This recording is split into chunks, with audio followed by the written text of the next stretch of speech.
Every Friday I sit down and I pour through price charts and information from the past week. And looking past that, the past months, what is most important? What do you most need to know about this week? And so every Friday I sit down and I spend hours looking through the price charts, figuring out what is most important, not most interesting, not something that you can share and elevate your status with a friend because you now know that some small company has a really cool story to it, but what do you most need to know from what's going on? Right? After all, your net worth, your money determines your choices and your security. And so we have a bit of agreement going on here. I sit down and spend a few hours every Friday, post this Saturday morning, and give you what I would like to hear if I was in your place. And you're not a customer to me. I am your researcher. Coming from working class Silicon Valley, researching, looking, figuring out, discovering what is most important for your money. And that's what these podcasts are about. And this is episode 322, an experiment I started back in 2010 to give you on a weekly basis what is most important. Hey everybody, this is RC Peck, and yes, this is my 322nd episode, and I did not put a title on this episode, though I could easily call it the Tinfoil Hat Club or something like that, and this image, though it may be a bit bitmapped on your screen, it's the one I thought of because this is a scene from a movie called Signs. And it was a movie about aliens coming to planet Earth. And they set up signs in cornfields around, at least in the movie, all over the world. And those were signs to the aliens on where to land.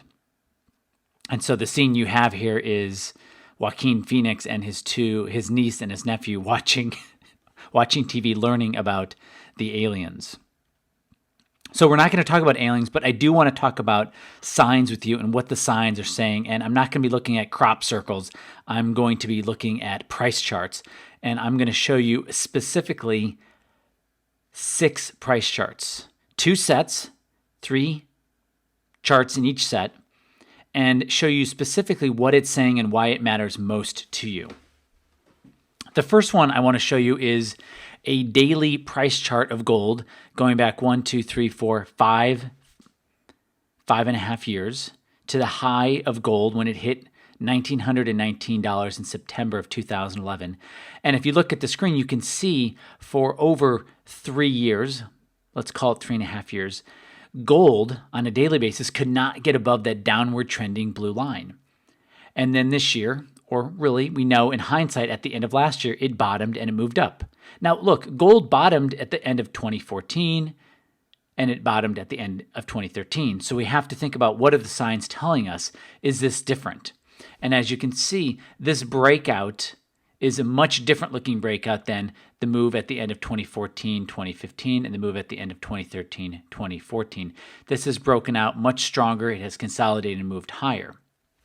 Now, the only thing that is more important and more powerful than a daily chart is a weekly chart. And on the screen here, though, if you blinked, you might not have noticed the difference. What you're now looking at is the same time frame, but you're looking at a weekly price chart. So these little bars, these are called open, high, low, close bars. And if you look at the screen, you'll notice that blue line has pushed back the weekly closing and weekly intra of gold for over 3 years until this year at the end of January, where you can, if you squeeze in, you can see that it broke above that line for the first time in 3 years, and then it broke above it again. So you have the weekly closing price, and a weekly price chart is more powerful than a daily price chart, closing above that blue downtrending line. That's important. It takes strength to break out of any 3+ year downtrending line. Now, the only thing more powerful than a weekly gold chart is a monthly gold chart. And as you can see, as I kind of go through the three, there's less data on each price chart, but it's the same time frame. And what you see here is you see January breaking out above this downtrending blue line for the first time. Not just January, but any month breaking out above that downtrending line since the end of 2012. And then February exceeded and it was moving up. Monthly price charts, whether they're on gold or silver or commodities or Microsoft, they can often give you a stronger idea of what's going on because it deletes information, but it keeps the most important information, which is what did the price open at for the month, close at for the month, and what was the high and the low for the month. And that's what we have right here. And on a monthly basis, gold has broken out. And this is significant because it had its worst 3 years ever. 2013, 2014, and 2015 together combined gold's 3 worst trading years ever. And now it's broken out of that. Now, if you're bullish on gold, you want to see this. If you're bearish on gold, you do not want to see a formation like this. Now, the question is, has gold bottomed after falling for over 3+ years? And you could argue that it's longer than 3+ years because in 2012, though gold went sideways, it ended slightly higher. So you could say that 2012, you can go either way. It was either the beginning of the bear or the end of the bull. But if you go all the way back to 2011, then you would say that gold has been in a downtrend for 4 years. Either way, it's been a long time that it's been falling. Many people have lost faith. And here we are with gold breaking out on a monthly basis. Now, I want to show you 3 other price charts. I'm going to show you silver. Now, silver is kind of this red-headed stepchild of precious metals, but it's important because in many countries, people do not have the money, and gold and silver are a global phenomenon, not a Western or a North American or an American phenomenon. But on a daily price chart with silver going back to May of 2011, this is the first time on a daily basis that silver has broken above and stayed above that downtrending blue line. And then, like you know now, weekly price charts are more powerful than daily price charts. And as you look at this, we have the weekly price breaking above that downtrending line and staying above it. This is incredibly powerful, and this is happening right now. And then, as you know, a monthly price chart is more powerful than a weekly price chart. And for the first time in 1, 2, 3, 4, let's call it almost 5 years. In almost 5 years, on a monthly basis, silver has broken above this downtrending line. So these are not trivial things that are happening, and this is happening right now. Now, why does this matter? And why does it matter to your money and your investments? For one thing, if you've heard me for any amount of time, you know that I believe and strongly believe, and I can only find one reason why gold or silver moves. And the only reason I can find that gold and silver ever moves up or down is when people change their concern about the future. Not just one person, but not just 10,000 people, but I'm talking millions and hundreds of millions of people on this globe when they change their position and they say, you know what, I'm a little more concerned about the future. I've changed my concern higher about the future, then gold goes up. And if they've changed their concern or they've lowered their concern about the future, then gold falls. That is the only thing that drives gold up or down. Not interest rates, not the dollar, not the yen, the yuan, the pound, not central banks. They can manipulate things. Sorry, they call it stimulate. Let's use the official word. They stimulate things with money printing and making rates lower and higher. And in this case, now they're negative. But we have the oldest investment on the planet, the most emotional investment on the planet, which is gold. There is no investment on this planet that is more emotional, that has more polarity around it than gold. People hate it, people love it. And we have something fairly significant happening right now, and that is gold and silver breaking out above their downward trending lines on multiple time frames, on a daily time frame, on a weekly time frame, and on a monthly time frame. So what is the takeaway? Precious metals are behaving well for the first time, depending on which one you're talking about, either in 3 years, 4 years, or 5 years, and they're breaking out. Actually, they've broken out. They are breaking out and they've broken out. Now, I don't have a crystal ball, so I don't know if they're going to move back down into their downtrending, but they are breaking out right now. They have broken out right now. And so that's what we are given with. Now, the question is, what does this mean? And I'm going to say a couple things here. So the first thing is, if in fact this is the breakout, even if it isn't, we're going to have many years where precious metals are going up. This is not a go up for a couple months and then go back down. It is very likely that gold and silver will move back up to their 2011 highs and keep moving from there. So you have many years, and there'll be many pullbacks in the years ahead. So the biggest thing I want you to leave with, if in fact this is the breakout, you do not want to trade. You absolutely do not want to trade long-term macro trends. You want to collect them.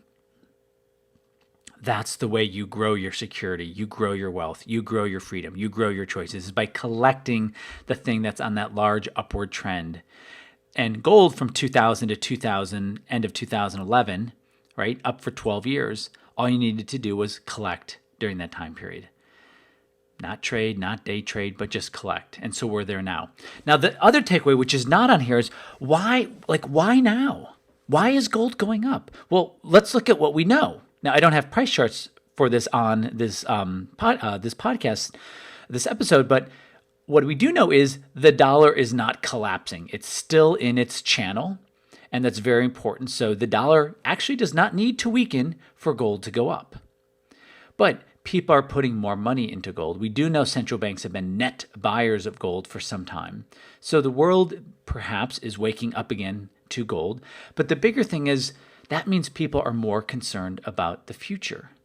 So from where we stand right now, the beginning of the third month, we are looking at a potential year with extreme amount of volatility. And we've already seen it in the stocks market, because when someone says the stock market, it can mean so many things, but all of the equities, we're seeing it in bonds, we're seeing it in interest rates, we're seeing it in gold to the upside. Most people don't think of volatility unless it's to the downside.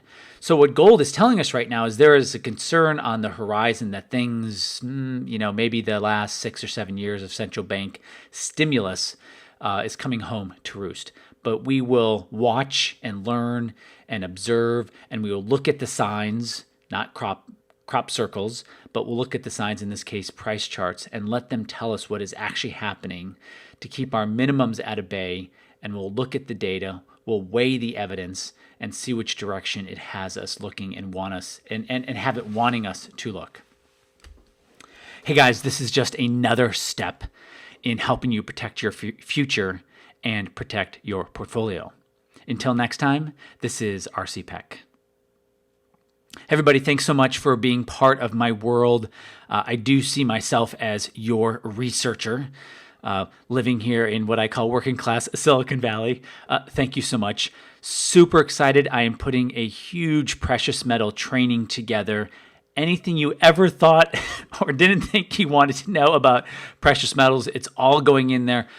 How to buy physical, where to buy physical, should you buy numismatic, should you buy bullion, should you buy gold over silver, should you buy junk silver over bullion silver, where should you buy it, how do I buy the best paper silver, should I buy mining stocks, small cap mining stocks, what's the difference of volatility in all of them.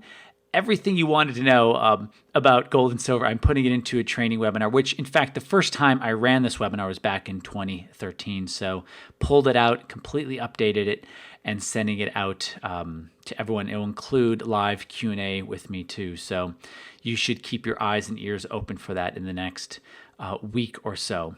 Thank you everybody for being in my world. Have a great rest of the weekend if you are listening to this during the weekend, and we will speak soon. All right, take care.